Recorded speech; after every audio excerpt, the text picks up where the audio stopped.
역대기상 9장 14절 말씀 봅니다. 역대기상 9장 14절입니다.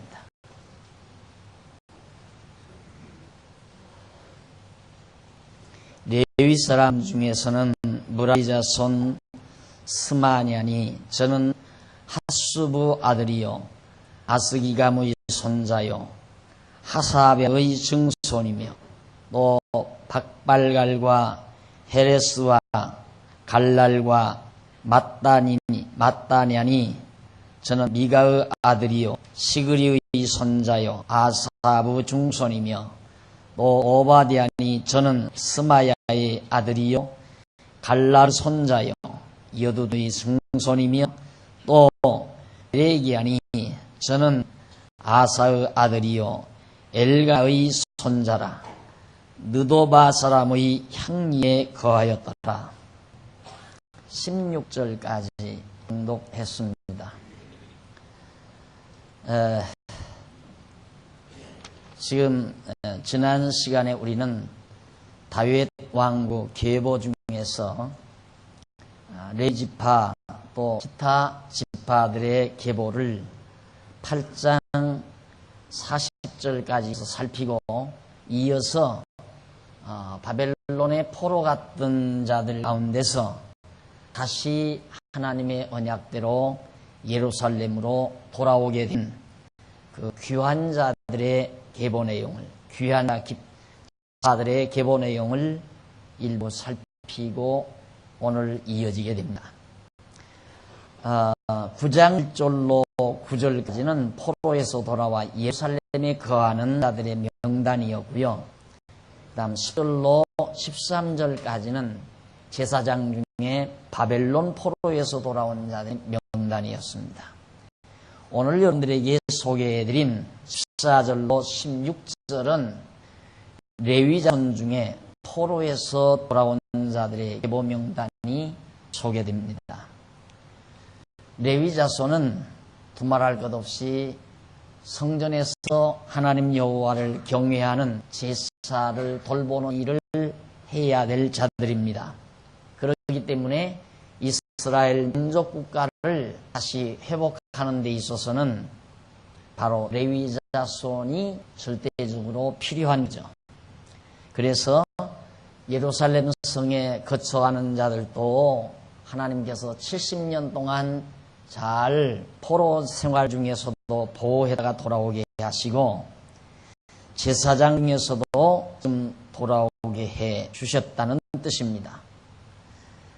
자, 지난번에도 제가 잠깐 말씀을 드리다가 말았지만은 하나님께서 이스라엘 백성들을 특히 남쪽 유다 백성들 다윗 왕조를 계속해서 보존하시고 지키시는 하나님께서 그냥 평탄한 가운데 지키지 아니하시고 다 터지게 했다가 다시 모시는 그런 섭리들을 통하여 다윗 왕조가 망하지 않고 존속되도록 지켜나가시는 하나님의 섭리의 한 대목을 우리가 지금 살피고 있는 것입니다.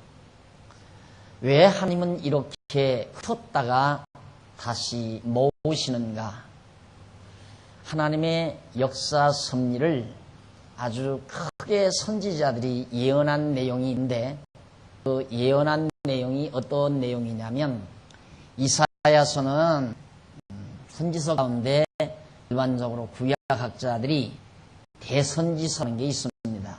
4개의 큰 선지서가 있는데 하나는 이사야서고 하나는 에레미야서고 하나는 에스겔이고 또 하나는 바로 다니엘서라는 겁니다.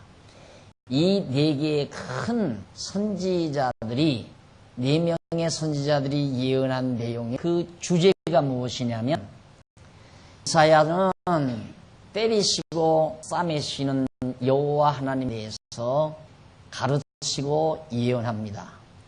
그 다음 두 번째로 에레미야 선지자는 바로 하나님께서 흩으시고 모으시는 하나님의 섭리를 잘 말해주고 있습니다.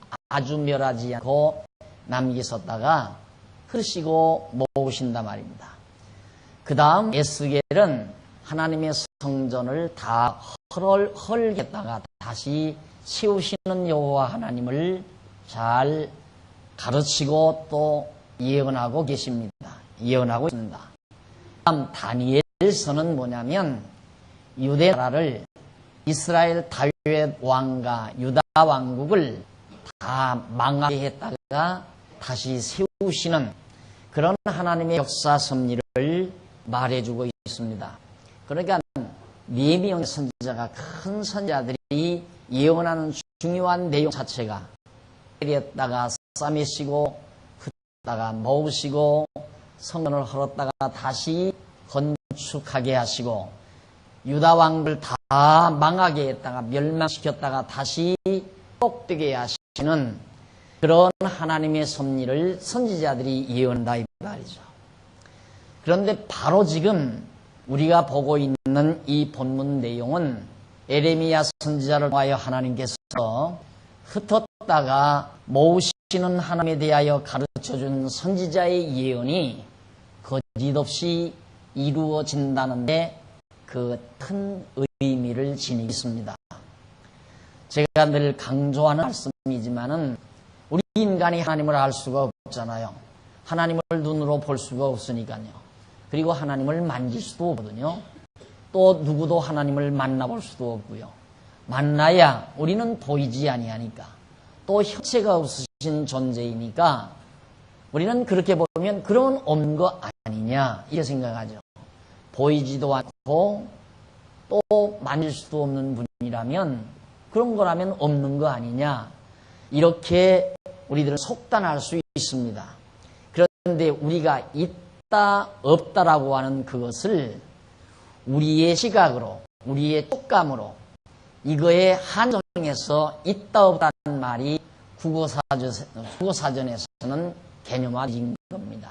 그러니까 우리의 눈으로 보이면 있는 거고 안 보이면 없는 거고 또 내 손으로 이렇게 촉감할 수 있으면 있는 거고 촉감할 수가 없으면 없는 거고 그것이 기준이 된 거예요. 그러니까 나라고 하는 이 나라고 하는 불완전한 이게 완전한 작품이 아니거든요. 우리 인간도. 그러니까 나라고 하는 기준에서 있다 없다라고 개념화된 말로는 하나님이 없죠. 보이지 않고 만져서 촉감할 수 없는 분이니까. 그러나 정말 나를 초월해서 이 우주적인 모든 기본 원리에 의해서 우리가 설명을 한다면 정말 무엇가 있는 것이고 무엇이 없는 것인가. 이것이 바로 철학자들이 가졌던 하나의 숙제거리였습니다. 과연 우리가 볼 때 있다고 하는 것이 있는 것이냐, 우리가 볼 때 없다고 하는 것이 정말 있는 것이냐. 그걸 아무리 연구를 해도 해결될 수가 있습니까? 그래서 결국 가상적으로 철학자들은 그렇게 말하죠. 있는 것이 없는 것이고 없는 것이 있는 것이고 라는 말, 도대체가 알아들을 수 없는 말들을 철인이 남겨놓은 이유가 거기에 있습니다. 그러나 성경은 바로 있다 없다라고 하는 말을 국어사전적 개념으로 설명하는 것이 아니라 우주적이고 통체적인 기준에서 정말 보이지 않고 만질 수 없지만 그런 하나님은 존재하소서.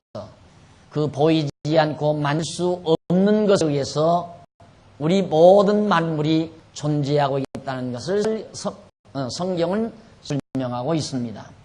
이런 것들을 요즘의 물리학은 일부분이나마 하나하나 찾아가고 있는 겁니다.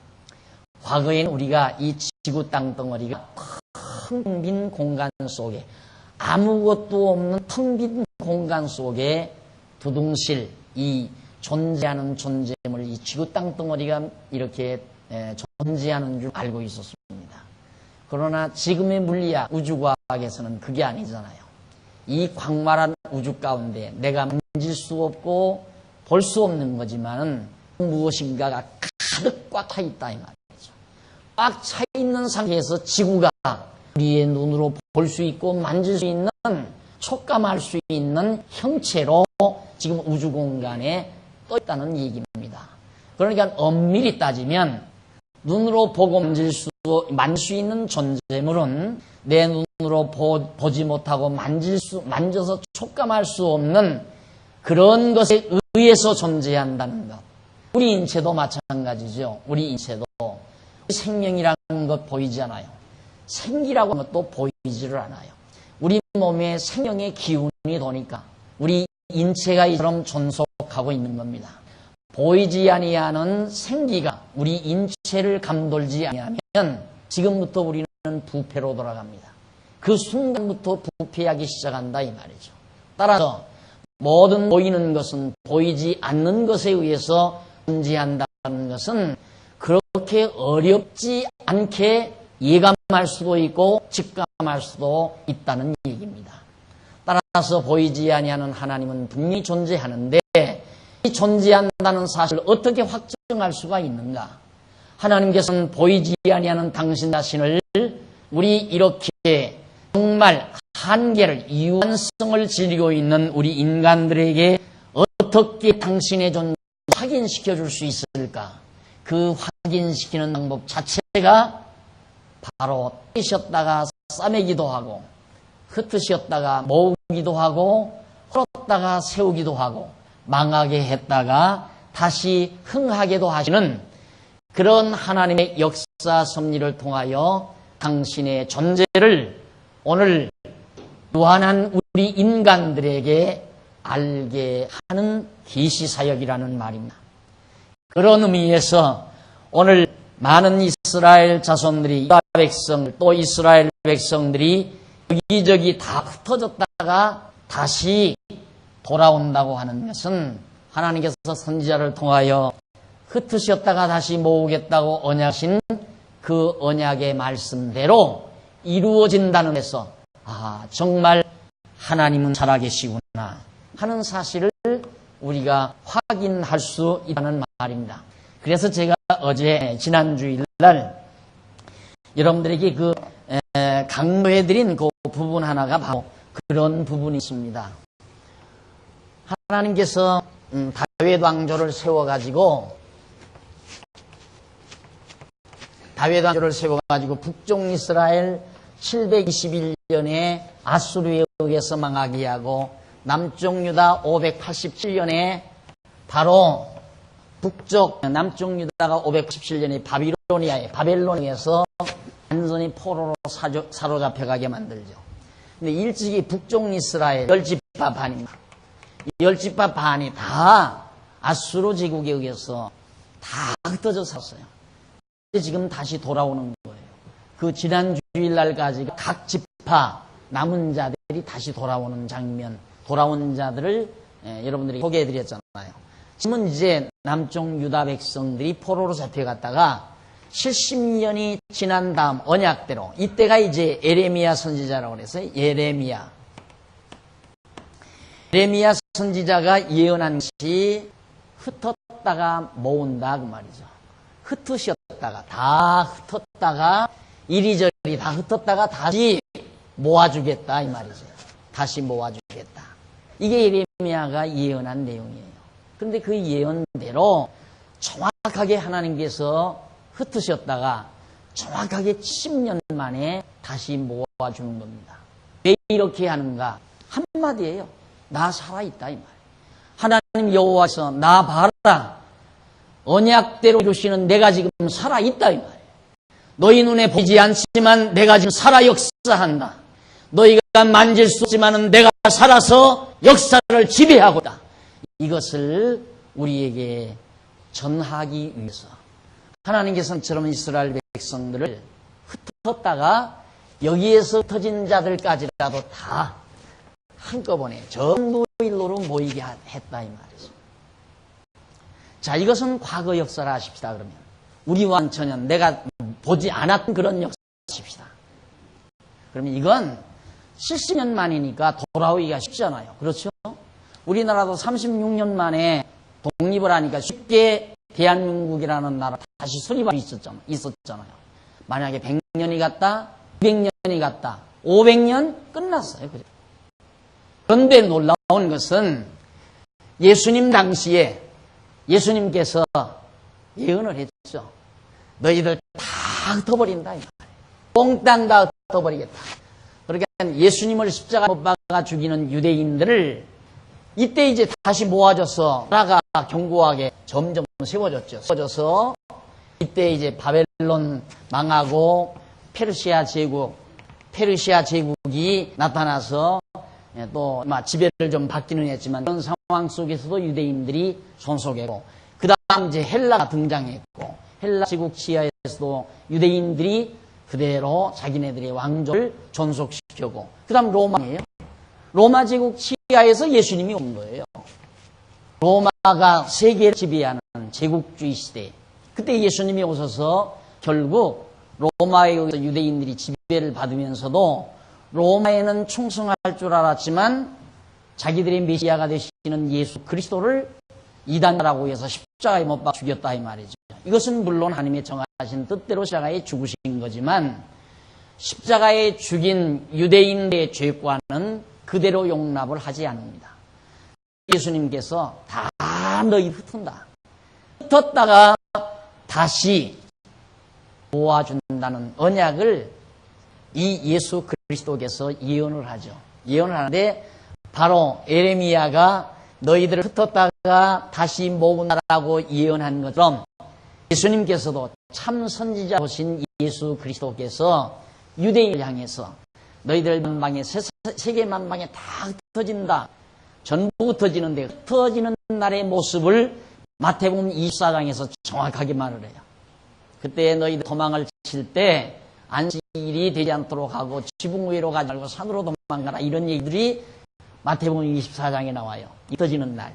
그런데 정말 예수님 십자가에 함께 죽으시고 승천하시고 그러니까 십자가에 함께 죽으실 때가 33년 아니에요. 주후. 그리고 나서 한 40년 채 못된 주 70년에 로마의 디토 장군이 와서 예루살렘을 함락시켜버려요. 예루살렘을 다 망가뜨리고 유대인들을 전부 잡아 죽이고 그러니까 그때 다 만방으로 다 흩어져요. 유대인들이 전부 그렇게 해서 흩어진 자들이 예수님께서 예언하신 대로 흩어지리라고 예언한 그대로 흩어졌고 놀랍게도 지금 우리 눈 뜨고 살고 있는 이 세상, 이 시대 숨쉬고 살고 있는 지금 이 현장, 역사 현장에서 그것도 우리가 태어났어요.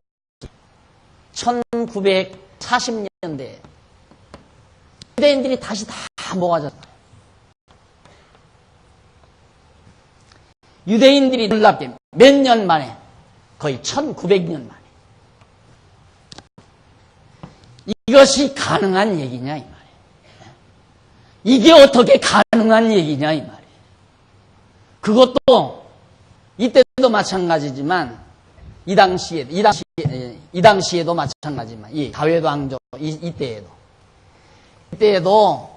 이건 사울 아닙니까? 사울 왕 당시 이때에도 주변에서 블레셋, 모압, 에돔, 암몬 족속 주변 국가들이 이 이스라엘 사울 왕 이스라엘 백성들을 다 거기서 진멸시켜 버리려고. 이유는 그럴 수밖에 없죠. 진멸시킬 수밖에 없는 게 여기 지금 요 하나만 이방 민족, 나그네 민족, 가나안 땅 여기만 주변은 전부 다 여기는 가나안 족속들이라 원래 가나안 족속들이 살던 지역이에요. 그런데 난데없이 지금 아브라함의 후손이 여기 들어와가지고 이상한 혈통을 지닌 종족들을 여기다 터뜨리고 있다 이 말이에요. 그러니까 이거 완전히 함식해 다 없애버리려고 한 거예요. 그런데도 안 없어졌잖아요. 그러면 이때는 어땠는가? 로마가 완전히 이 유대인이 이 역사적으로 다 아니까 이 유대인이라는 게 얼마나 자기네들에게 가시가 되는 민족인가를 알아요. 그래서 로마도 유대인들을 완전히 씨를 말리려고 한 거예요. 로마가. 근데 씨가 안 말려지네. 다 흩어지기는 했지만. 근데 흩어진 상태에서도 로마만 유대인들을 죽이려고 한 것이 아니라 여러분 요즘 영화로 보실 거예요. 독일 사람들이 유대인들을 완전히 지상에서 씨를 말리려고 지하에다가 막 수십 명씩 집어넣고 독가스를 집어넣어서 그렇게 학살을 시켰다 이 말입니다. 유대인. 그런데 2000년 동안 살아남은 거예요. 1900년. 그런데 언약대로 예수님께서 하신 대로 정확하게 1945년도일 거예요. 유엔에서 이스라엘 독립 허가를 독립 허락을 받아가지고 독립국 당당하게 이스라엘 나라 회복이 돼서 지금 눈부신 발전을 하고 있잖아요. 이것이 우리가 보는 현재 역사예요. 누가 이랬는가? 유대인들이 잘나서. 그러죠? 유대인들이 똑똑하고 잘나서 독립운동을 해서 이렇게 생각할 사람이 있겠죠. 그렇게 생각하는 사람은 또 어떻게 더 이상 설명은 못해요. 생각이야 자기 마음이니까. 하나님이 이기는 뭐 있느냐? 유대인들이 똑똑해서 정말 그들이 자기 나라를 독립시킨 거지. 뭐 하나님이 독립을 시켰느냐? 이렇게 말하는 사람하고는 내가 더 이상 어떻게 얘기할 길이 없잖아요. 한눈에 봐야죠. 역사를 한눈으로 봐야죠. 독립한 이 사건만 보지 말고 어떻게 해서 이들이 독립했는가? 과거도 있잖아요. 자, 그러면 이전에는 안 했는가? 이전에는 아브라함 때, 이삭 때, 야곱 때. 야곱 때는 애굽에 가서 400년 종살이하게 하다가 다시 돌아서 나라를 다윗 왕조로 세우게 만들잖아요. 하나님께서 애굽으로 내려가게 했다가 다시 올라오게 해서 나라를 세우게 하고 바벨론의 포로로 갔다가 다시 돌아와서 다윗 왕조가 유지되게 만드시고 이제 오늘 우리가 살고 있는 21세기 오늘 역사 현장에서는 2000년 전에 터졌던 유대인들이 다시 모아서 자기네들의 독립국가를 세우고 당당하게 세계 무대에 진출하는데 보통 진출하는 게 아니잖아요. 세계의 이목이 되어 있다 이 말이에요. 유대인들이. 세계의 이목. 성경은 예언하고 있어요. 뭐라고 예언하는가? 앞으로 언제는 정확하게 우리 날짜는 모르죠. 그러나 반드시 유대인의 때가 온다 이 말이에요. 그것은 바보가 아닌 이상 예측할 수 있어요. 바보 멍충이가 아닌 이상 앞으로 세계 유대인의 시대가 온다는 것은 예측이 충분하고도 남는다 이 말이죠. 어떻게 이래 맞을 수 있느냐 이 말이에요. 메시아를 이 땅에 보내신 예수 그리스도를 보내신 하나님이 살아고 존재하지 않는다면 또 예레미야를 통해서 예언하게 하신 하나님 여호와가 정말 살아 역사하시지 않는다면 어떻게 이런 역사가 오늘 우리가 살고 있는 현장에 가능할 수 있느냐 이 말이죠. 그래서 하나님 살아계시다는 걸 믿고 산다. 오늘 정말 성경이 말하는 이 사건은 창세로부터 마지막 이 세상 종말의 역사까지를 큰 굵직굵직한 사건들, 이 세계사를 통해서 넉넉히 누구라도 볼 수 있는 사건들을 다 과거에 예언된 것이 이루어졌고 이루어져 가고 있고 이루어질 것이고 지금 현재 이것은 이루어진 거 아니에요. 유대인들이 독립한 것은 이루어진 거예요. 그러나 앞으로 유대인의 때가 온다는 것은 이루어질 것이고 그걸 어떻게 믿을 수 있나? 예언대로 허졌고 예언대로 모아졌으니 예언대로 이들 때가 온다는 것은 틀림없잖아요. 중동 국가가 아무리 숫자가 많고 땅덩어리가 넓고 유대인 해볼 수 없어요. 유대인을 해볼 수가 없다. 그들만 유대인 해볼 수 없는 게 아니에요. 유럽 국가들이 지금 자기들이 결속을 해서 같은 통화를 쓰고 경제 블록을 설정을 해서 세계를 제패할 수 있는 꿈꾼다 할지라도 안 된다 이 말이죠. 유럽인들이 제일 겁내는 게 유대인 아니에요. 미국도 겁내는 것이 유대인이고 중동 국가들 겁내는 것이 유대인이에요. 이건 틀림없이 가능하잖아요. 이 유대인의 때가 오면 바로 그 다음 이방인의 때는 끝이 난다. 그것이 성경이 말하는 바입니다. 이방인 때가 끝이 난다는 말은 이방인 교회들은 때는 다 없어져 버린다 이 말. 이방인에게는 교회라는 게 존재하잖아. 이들이 늦게야 자기 조상들이 과거에 십자가에 못 박아 죽였던 이 예수가 그리스도라는 것을 깨닫게 돼요. 늦게야 깨달아요.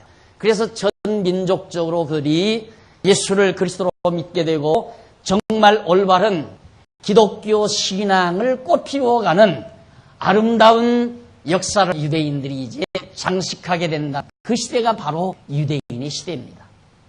그런데 이건 지금은 가능하네. 그 과정을 향해서 가고 있잖아요. 우리가 유대인들이 이 70년에 멸망당해서 이 지상에 이 역사 과정에서 유대인들의 땅덩어리도 국토도 없고 국권도 없고 그런 상황에서는 다 이 상상도 못하는 일이죠. 유대인이 다시 이렇게 국가를 회복하고 언젠가는 그들의 시대가 그들이 세계를 제패하는 그런 시대가 온다는 것은 상상도 못하는 일이었다 이 말이죠. 그런데 이게 웬일이에요? 우리가 살고 있는 지금 21세기 우리가 지금 보고 살고 있는 거예요. 현재 유대인들이 얼마나 눈부시게 세계 무대에서 활동하고 있는 것도 우리는 실제로 보고 산다 이 말이죠. 성도 여러분, 오늘 이 아침 바벨론 포로에서 돌아온 유대인들의 모습, 레위손들의 모습, 이스라엘 각 지파들의 돌아온 자들의 명단을 우리가 살피는 의미는 바로 여기에 있는 살아계신 하나님을 확인한 데 있다 이 말이죠. 그래야 믿음이 생길 거 아니에요. 하나님 여호와가 살아있는 것이 확실해야 내가 믿음이 생기지. 있는지 없는지도 모르는 하나님을 우리가 어떻게 믿을 수 있느냐 이 말이에요. 그래서 바로 역대기상 9장 14절로 18절에서 레위 자손이 포로에서 돌아온 자들의 명단이 있고 그 다음 17절로부터 27절까지는 문지기로서 성전 짓고 이제 인신이가 성전을 다시 지어가 아니겠어요. 에스겔이 예언한 대로 성전 헐려진다. 성전 다 헐려지지만 다시 세워준다. 이게 다시 이제 성전 세운다. 약속을 했다. 에스겔은. 에레미야는 너희들 다 흩어버린다. 그랬다 다시 모아준다 예언했고 에스겔 선지자는 성전 다 헐어버린다. 그랬다가 다시 개해준다. 그럼 성전 헐면 다시 지으면 성전이 다시 지어지면 성전에서 성전 문지기로 갈 사람들이 있어야 되잖아요. 그러니까 하나님이 그들을 보호해 놨다가 돌아오게 만드는 거라 이 말이에요. 집만 회복되면 뭐예요? 성전만 회복되면 거기서 일할 사람이 없으면 그러니까 하나님께서 다 필요한 자들을 절대로 멸하지 않고 끝까지 보호해서 돌아오게 만드신다. 망하고 흥하는 것이 하나님의 손에 달려있고 죽고 사는 것이 여호와 하나님의 능력의 손에 달려있다는 것을 확인할 수 있지 않습니까? 그래서 27절까지가 문지기로서 돌아온 자들의 계보와 명단과 그 인물들이 거기 소개되고 28절로 34절 보면 거기는 성례의 일과 찬송하는 자들, 지금으로 가면 찬양대들이죠. 찬송하는 자들 중에 돌아온 자들의 명단, 성전에서 일하는 자들, 그 뭐 짐승 가면 짐승 잡고 거기 뭐 여러 가지 청소도 하고 물건도 나르고 물도 떠다 나르고 이런 다양한 일들을 하는 이들이 있습니다. 이런 자들도 다 필요하니까 하나님께서 안 죽이고 사신다. 살렸다가 보호해서 데리고 다시 돌아오도록 하나님이 섭리하셨다. 왜? 헐어진 성전이 다시 세워지면 역시 그 안에서 봉사하고 섬기게 하려고. 그것이 바로 지금 그 명단입니다. 그 다음 35절로 44절까지는 예루살렘에 거한 여이엘 후손의 계보와 그들의 명단이 예루살렘에 성전만 있으면 어떻게 해요? 예루살렘에서 거처한 족속들이 있어야죠. 거처하는 족속이 누구였느냐면 여이엘이라고 하는 자들의 후손이 거기 살았어요. 근데 그 후손들이 그대로 물론 늙어서 세상 뜬 사람도 있지만 다시 태어나서 70년 동안이니까 그들이 자라나서 다시 부모들의 고토로 부모들의 고향인 도성으로 다시 돌아오게 만드는 그런 자들의 명단이 마지막 44절까지 소개됐습니다. 자, 그럼 이제는 여기에서 흩어진 자들, 이때 흩어진 자들, 물론 70년 동안 세월 보내면서 죽은 자도 있고 다시 출생한 자도 있고 포로되자마자 출생한 자는 70살이 됐을 것이고 포로될 때 20살이 된 사람은 지금 90세가 됐을 거예요.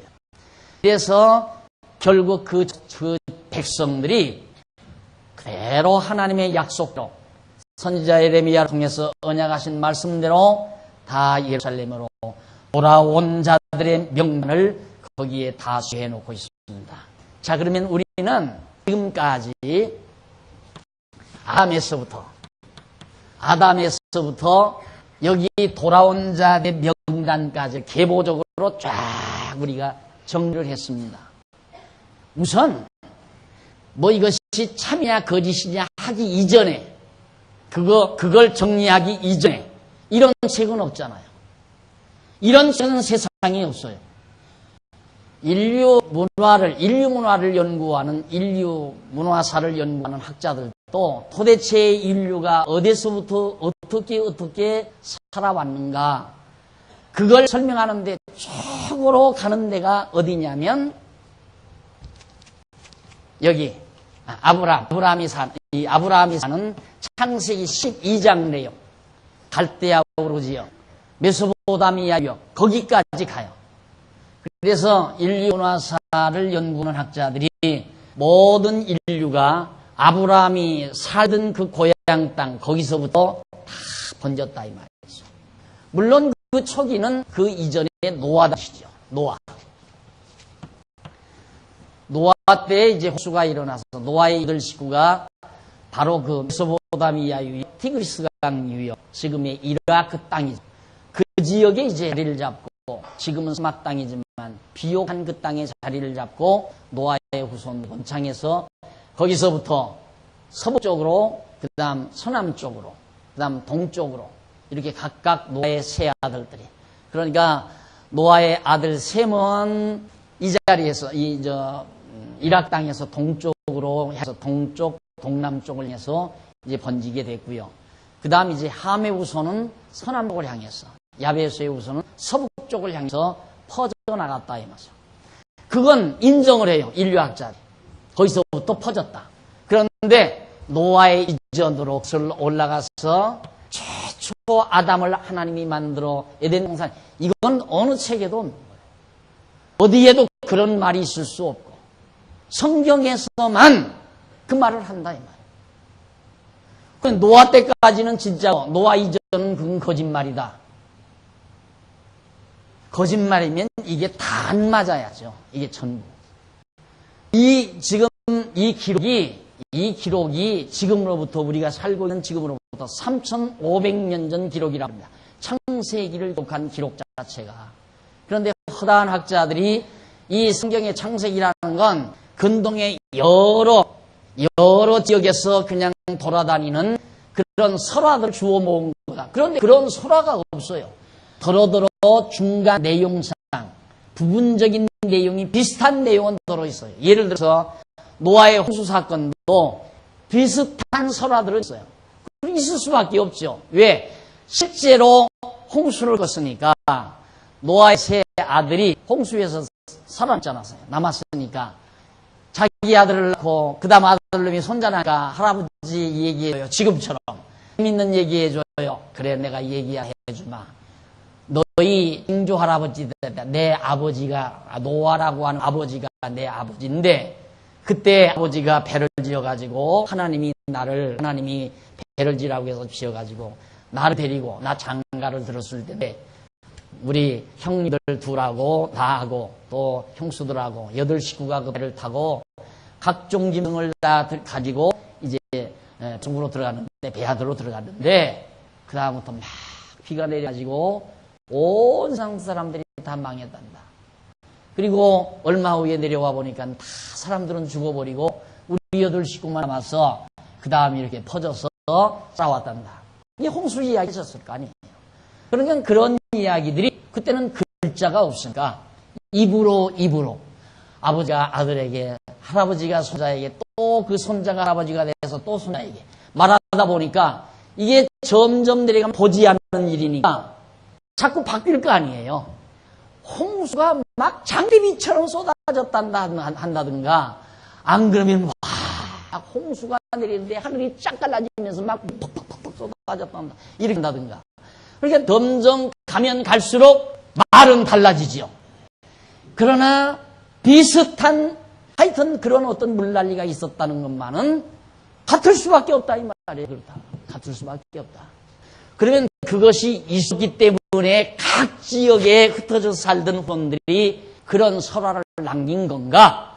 안 그러면 그런 설화들이 각 지방에 있는 것을 모아서 노아 홍수 얘기를 만든 건가? 여러분이 한번 생각해 보시라. 정상적인 사고 방식으로 한번 생각해 보시라고요.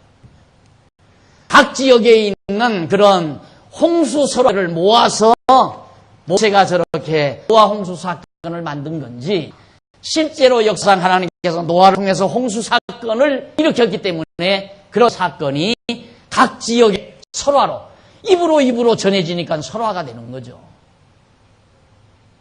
두말할 거 없잖아요. 두말할 거. 왜? 그래서 이제 노아 홍수가 진짜 가능한 것인가? 그래 지질학을 연구하는 자들이, 크리스찬으로서 지질학을 연구하는 자들은 야 대단했다 이거. 땅이 뒤집혔다 이거. 땅이. 그럼 우리들도 땅 뒤집히는 거 많이 보잖아요. 요즘 고속도로 닦느라고요 산을 막 깎아내리잖아요. 그런데 왜 지층이 이렇게 되나? 지층이 되려면 이렇게 해야지. 안 그래요? 이게 뒤집어지니까 이렇게 되나? 뒤집어지니까. 막 땅이 뒤집어지니까. 그래서 믿는 게 아니에요. 그래서 홍수를 믿는 게 아니라 성경이 하나님의 말씀이 분명하니까. 이 전체적인 하나님의 말씀 성경의 흐름을 보아도 누구도 부정할 수 없는 사실이고 진리다 이 말이죠. 그래서 우리는 하나님이 살아서 역사를 중화하시고 섭리하시는 여호와 하나님이 살아계시다를 믿게 되고, 살아계시다는 우선 믿어지니까 그분이 이렇게 정말 모든 인류의 역사와 나라와 흥망성쇠를 주관하시고 인간의 생사화복을 주관하신 전능자라는 사실이 확인이 되니까 그래서 경외하는 마음이 생깁니다. 억지로 하나님을 믿고 경외하는 게 아니에요. 그냥 경외심이 생기잖아요. 세상에 그런 위대한 존재가 어디 있어요? 그런 위대한 존재가 어디 있어요? 여러분, 인간이라고 하는 것은 자기가 나약하다는 게 너무 분명하잖아요. 근데 좀 섣부른 사람은 누가 섣부른 사람이야? 자기가 굉장히 위대한 줄 알고 사는 사람은 굉장히 섣부른 사람이에요. 어리석은 사람이에요. 정말 지혜로운 사람은 내가 얼마나 무능하고 약한 존재인가를 알고 사는 사람이 지혜로운 사람이죠. 그럼 무능하고 약한 존재에 있어서 힘이 되는 건 뭔가? 내가 우러러 얼마나 강한 위대한 존재가 있으면 바로 그분을 위대한 존재로 경외하고 섬기는 데서 힘이 된다. 그게 종교예요. 이런 위대한 신이 어디 있어요? 이런 위대한 신이. 그래서 우리는 그 신을, 그 여호와 하나님 믿고 경외하며 사는 거란 말입니다. 자, 이렇게 여기까지 지금 여기까지 계보를 설명을 다 해놓고 다시 거슬러 올라가서 일로로 올라간다. 이게 이제 지금까지는 계보를 쭉 이야기해 놓은 거예요. 이게 이스라엘 민족사를 회복 단계까지 계보별, 족보별로 쫙 설명해 놓고 구체적인 내용을 다윗 왕조 이때부터 이제 역대기상에서 설명해 가는 것이 10장부터 지금 계속되고 있는 겁니다. 그래서 오늘 이제 10장에서부터 17장까지는 쪽가로 2번 다윗 왕의 주기, 다윗이 왕위에 오르게 된 상황을 구체적으로 역사적으로 밝혀주는 내용이 바로 10장 이하부터 나와요. 그러면 다윗 왕의 주기가 또 왜 저렇게 꼭 필요한가? 이미 복습 삼아서 이전에 아브라함이 이삭을 낳고 이삭이 야곱을 낳잖아요. 아브라함이 이삭을 낳고 이삭이 야곱을 낳는데 야곱이 유다에게, 이 유다 지파, 지금 유대인의 조상이에요. 유대인의 조상. 유다가 있는지 없는지 내가 어떻게 알아? 유대인이 있는 것뿐만 알 거 아니에요. 지금 유대인이 존재하고 있잖아요. 그 조상이란 말입니다. 유다가. 야곱의 아들인데 넷째 아들인가 돼요. 유다가. 야곱의 아들인데 그 유다가 있는데 아버지 야곱을 통해서 하나님께서 유다에게 네 자손에게서는 왕의 홀이 떠나지 않는다. 지리자의 지팡이가 네게서는 떠나지 않는다. 그러니까 유다 지파에서는 계속해서 왕이 그 지파에서만 왕이 난다. 지리자의 지팡이, 왕의 홀이 떠나지 않고. 이걸 언약하셨다 이 말이죠. 언약대로 수백 년이 지난 다음 다윗이 유다 지파의 자손인 다윗이 왕이에요. 그래서 그게 매우 중요한 의미를 가지는 거다 말입니다. 자, 그러면 이 10장 1절을 보십시다. 10장부터 11장 9절까지는 휴기의 경위입니다. 어떠한 경위를 거쳐서 다윗이 왕위에 오르게 됐는가. 10장 1절로 6절에 보면 이스라엘이 블레셋과 싸움에서 사울과 세 아들이 죽어버리고 맙니다. 자, 한번 보십시오. 10장 1절. 블레셋 사람과 이스라엘이 싸우더니 이스라엘 사람들이 블레셋 사람에서 도망하다가 길보아 산에서 죽임을 받고 엎드러지니라. 길보아 산에서 죽임을 받고 엎드러지니라. 블레셋 사람이 사울과 그 아들들을 추격하여 사울의 아들 요나단과 아비나답과 말리수아를 죽이고 사울을 맹렬히 치며 활 쏘는 자가 사울에게 따라 침해 사울이 그 쏜 자를 인하여 심히 군급하여 자기의 병기 가진 자에게 이르되 너는 칼을 빼어 나를 들어라. 저 할례 없는 자가 와서 나를 욕게 할까 두려워하노라. 그러나 이 병기 가진 자가 심히 두려워하여 즐겨 행하지 아니하며 사울이 자기 칼을 취하고 그 위에 엎드러지니 병기 가진 자가 사울을 죽음을 보고 자기도 칼에 엎드러져 죽으니라. 이와 같이 사울과 그 세 아들과 그 온 집이 함께 죽으니라. 다윗이 왕위에 오르기 전에 이스라엘 백성들이 다른 민족은 다 왕이 있었잖아요. 왕이 있는데 왜 우리만 왕이 없냐? 우리가 왕 세우자. 야, 저 사울 얼마나 잘생기냐? 준수하고 정말 대장입니다. 우리 사울로 왕 세우자 하고 백성들이 일어나서 사울을 왕을 세운다니까 하나님께서 내버려 둬라. 한번 세워보라고 내버려 둬라. 이렇게 해서 사울이 왕이 오른 거예요. 이건 유다 지파 자손이 아니고 베냐민 지파예요. 베냐민 지파. 그러니까 우리처럼 성경 공부를 했으면 사울이 절대 왕위에 안 오르지. 아니야. 난 베냐민 자손이라 안 돼. 그랬으면 칼 꽂고 이렇게 죽었을 거예요. 안 그래요? 근데 자격도 없는 인간이 베냐민 자손이 왜 이스라엘 왕위에 벅벅 기어 올라가느냐 이 말이에요. 그게 주제를 알면 남이 축해 올린다고 해서 올라가는 게 아니에요. 자기 자리 지키고 사는 거예요. 남이 축해 올리면 이 뻔해. 이 사울 막 백성들이 야 당신 위대하다 잘났다. 야 당신 우리 왕대달라 그러니까 그래? 아주 거들먹대면서 탁 왕노릇 했을 거예요. 그런데 지금도 그 족속 살아있잖아요. 팔레스타인 족속들 그게 바로 블레셋 족속이에요. 늘 강조하지만 블레셋 지금 팔레스타인과 이스라엘과 그러니까 다윗 왕의 이 후손과 지금 현재 여기죠. 이렇게 이루어진 이스라엘 백성하고 팔레스타인 여전히 블레셋 사람이에요. 이스라엘 블레셋이 지금도 대치한다 이 말이에요. 초기부터 문제를 일으킨 족속들이 지금까지도 수천 년이 지나온 지금까지도 이 두 민족이 특히 물론 아랍가들도 다 이스라엘에 지금 공격을 가하지만 거기에서 제일 앞서는 팔레스타인. 이유는 지난번에도 말씀드렸지만 이렇게 오랜 동안 주 70년 흩어져서 1900년대 그러니까 한 1900년 후에 돌아와가지고 이 땅 내놔라 이거예요. 우리보다. 우리가 1900년 전에 우리가 살던 땅이다. 그런데 팔레스타인 이 블레셋 사람들은 지도 여기죠. 여기가 블레셋 땅이 있죠. 해안선. 여기 지중해가 이고. 지중해가 여기. 그러니까 땅이 다 비니까 먹어 들어온 거야. 인구도 많아지고 이거 다 자기네들이 비록 사막이 됐나. 그 가나안 복지 땅이 완전히 저주를 봐서 사막이 돼버리고 만 거거든요. 그런데 그 땅을 그대로 다 차지하고 이제 팔레스타인이 살고 있는데 유대인들이 점점 들어와가지고 이제는 내놔 우리 땅이다. 우리 여호와 하나님이 우리 조상 아브라함에게 이 땅 언약에서 우리의 흉머니가 내놔라. 그것도 이런 땅 가지고 특히 그런 게 아니에요. 여기 예루살렘이 도성이에요. 예루살렘, 이 도성. 그것 때문에 싸움. 이건 누구도 양보 안 해요. 한쪽이 왕창 망해야지 이스라엘은, 유대인들은 절대 저거 양보 안 해요. 왜?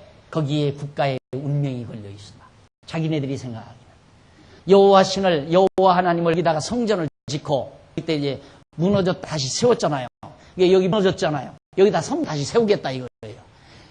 저런 이때 무너진 성전을 세우지 말고 우리가 세우는 성전을 세워야 되는데, 이 참것을 세워야 되는데, 이 바보멍충이들이 이 참것을 모르니까 자꾸 옛날 그 모형적인 것을 다시 지으려고 하는 거예요. 예루살렘 성전에다가, 예루살렘에다가. 그걸 지으려는데 지금 예루살렘 성터에다가 이방 신당을 지어놓고 이방 신전이 돼 있다. 그러니까 얼마나 열불을 했어요. 이방 신전을 볼 때마다 하나님 앞에 너무너무 송구스럽고, 이스라엘 백성은 그렇다 이 말이에요. 그럴 거 아니에요. 여기 하나님의 거룩한 집을 지어야 될 장소에 저렇게 추하고 더러운 이방신의 전당이 됐으니 하나님이 얼마나 우리에게 진노를 하시겠습니까? 자기들 역사 다 알 거 아니에요. 이 역사도 알고 이 역사 다 안다 이 말이에요. 어서 우리가 이 도성을 빼앗아서 하나님 거룩한 지어드리고 거기서 양 잡고 송아지 잡아서 제사 드리고 하나님을 섬기겠다는 게 그들의 국시라 이 말이에요. 이스라엘 사람들의. 그러니 그걸 양보하겠어요? 졌다. 그러니까 항상 충돌 아니에요. 전운이 지금 도는 이유도, 지금도 계속해서 충돌이 일어나는 이유도 그것 때문에 그런다.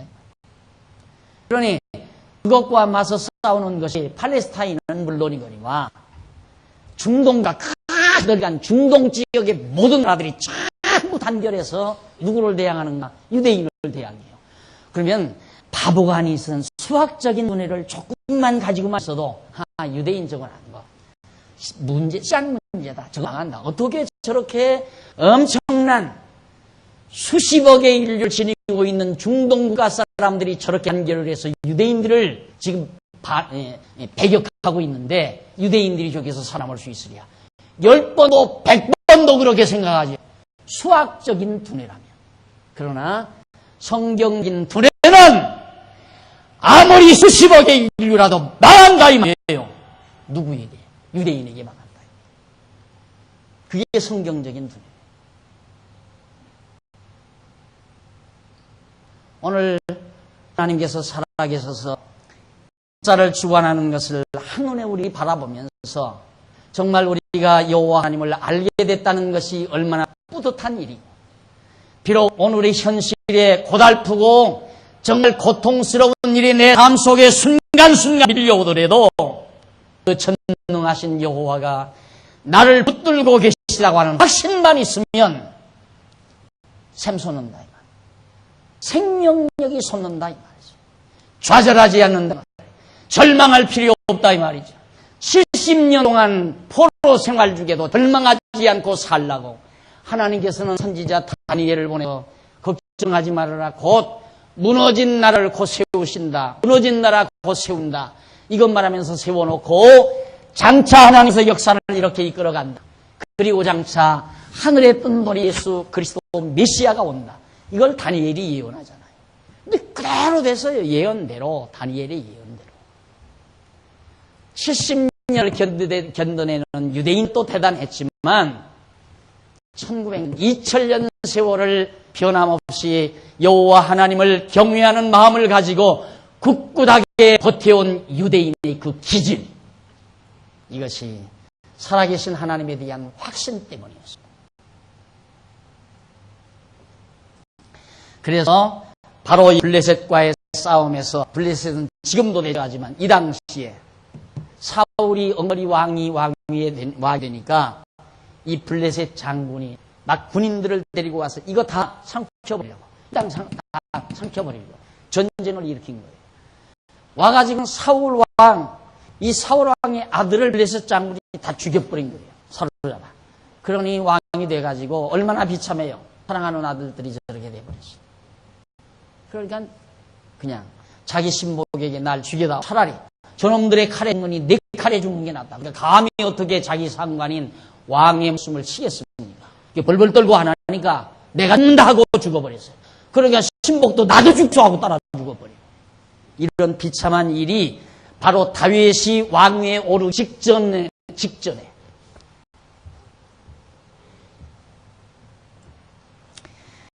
자, 이렇게 해서 10장 역대기상 10장 1절로 6절까지가 그런 내용이었고요. 그 다음 7절로 14절에 보면 7절로 14절에 보면 사울이 죽어서 장사되고 나라가 다윗에게로 돌아가는 내용입니다. 그 이전에 있었던 일보다 일은 다 생략하고 지금 사울이 어떻게 죽었는가에 대한 거하고 사울이 죽자 다윗이 왕에 오른 것을 간단하게 정리하고 있습니다. 이것도 매우 중요하죠. 왜? 하나님께서 언약하지 아니한 베냐민 자손의 아들 베냐민 자손의 사울은 망하는 거고 하나님이 언약하신 유다 자손 다윗이 등극하는 거고 그게 하나님의 정하신 뜻대로 되져가는 것을 우리에게 다시 한번 보여주고 있는 겁니다. 7절 봅시다. 골짜기에 있는 모든 이스라엘 사람이 저희의 도망 것과 사울과 그 아들들을 다 죽은 것을 보고 그 성읍들을 버리고 도망하며 블레셋 사람이 와서 거기 거하니라.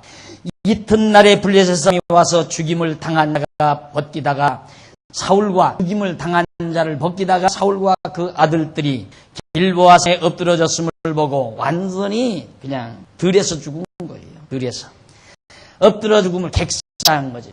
죽은 것을 보고 곧 사울을 벗기고 그 머리와 갑옷을 취하고 사람을 블레셋 땅 사방에 보내어 모든 우상과 뭇백성에게 강포하게 하고 사울의 갑옷을 그 신의 묘에 두고 사울이 입었던 갑옷 그거 다 벗겨다가 블레셋 사람들이 지금 팔레스타인인지 자기네들이 신전에다가 우리가 이렇게 우리 블레셋 사람 당신의 신께서 우리를 도와서 이렇게 이스라엘 백성의 왕 사울의 갑옷을 우리가 그를 쥐고 우리가 승리를 하고 가져왔습니다 하고 신에게 고하는 거죠. 갑옷을 갖다가 지금도 그러잖아요.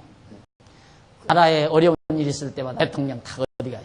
저기 뭐 이순신 장 어디 저기 충청도 뭐 있죠. 그 박정희 대통령 해놓은데 거기 가서 안 그러면 문각동 국립묘지에 가서 도와주십시오 이 말이죠. 똑같아요. 하는 짓이 똑같아요. 뭐라도 의지해야 되니까. 그런데 우리 누굴 믿고 살아요? 대통령 되게 잘해주겠지. 대통령이 이 나라 정치 잘해줘서 잘 먹고 잘 살게 해주겠지. 이걸 기하고 산다. 대통령 나라에 어려운 일이 부딪히면 무덤 앞에 가서 좀 봐주십시오. 영령들이요. 영령들이요. 이 조국을 좀 봐주십시오.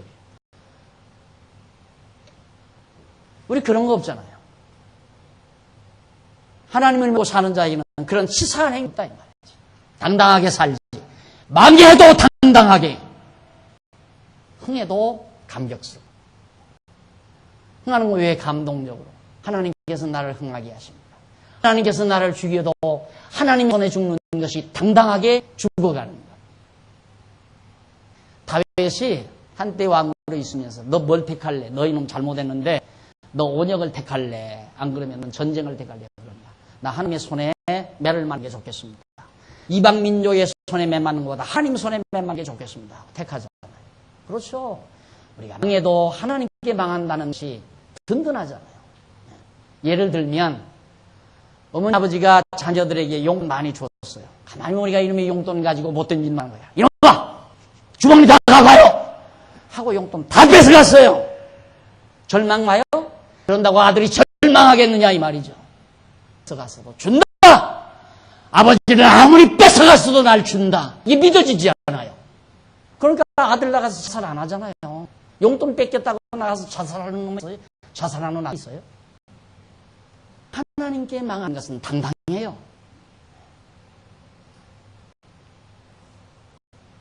이래서 결국 다윗이 이제 왕위에 오르게 되는데 사울의 아들들이 다 죽고 블레셋 사람들이 와서 사울에게 행한 모든 일을 듣고 용사들이 12절 용사들이 다 일어나서 사울의 시체와 그 아들들의 시체를 취하여 야베스로 가져다가 그곳 상수리나무와 그 해골을 장사하고 7일을 금식하였더라. 백성들이 그때야. 그 다음 이제 사울의 죽은 것은 여호와께 범죄하였습니다. 저가 여호와의 말씀을 지키지 아니하고 또 신접한 자에게 가르치기를 청하고 여호와께 묻지 아니하였으므로 여호와께서 저를 죽이시고 그 나라를 누구에게? 이새의 아들 다윗에게 돌리셨더라. 나라의 모든, 그러면 이스라엘 나라만인가요? 아니에요. 모든 지금 이 세상 나라도 맞아요. 누구에게 하나님께서 칼자로 맡기느냐? 하나님의 손에 달려 있어요. 하나님의 손에. 이것이 역사를 지배해 가시는 하나님의 놀라운 능력의 섭리였습니다. 오늘 아침 계략적인 하나님의 섭리 경륜을 역사적 상황을 살면서 살아계신 그 하나님이 지금도 내 호흡을 주관하시고 내 하루하루의 삶을 지배해 가신다는 이 확신을 가지고 사랑과 기쁨 속에 하루하루를 승리하시기를 기대하면서 오늘 말씀을 줄이겠습니다. 기도하십시다. 살아계신 하나님 아버지, 그 능력과 위대하심 앞에 우리 옷깃을 여미지 않을 수 없습니다. 또 우리가 그 하나님을 의하고 산다는 것처럼 당당함이 없는 것을 깨닫습니다. 전능하신 하나님 아버지요, 오늘 또 배운 말씀 내리 속에 깊이 뿌리 잡기 하소서.